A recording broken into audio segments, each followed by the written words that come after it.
വേദന വന്നാൽ അവരോടി വരുന്നത് റസൂലുള്ളാന്റെ അരികിലാണ്. അവർക്ക് സന്തോഷം വന്നാലും അവര് വരുന്നത് നബിതങ്ങളുടെ ചാരത്താണ്.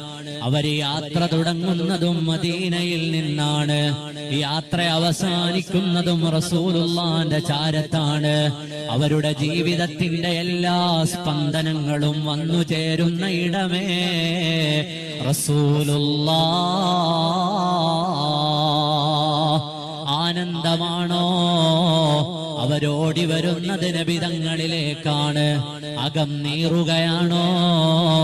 അവരോടി വരുന്നത് നബിതങ്ങളിലേക്കാണ്. യാ റസൂലല്ലാഹ്, യാ റസൂലല്ലാഹ്, ഫിദാക അബീ وأمي يا حبيب الله.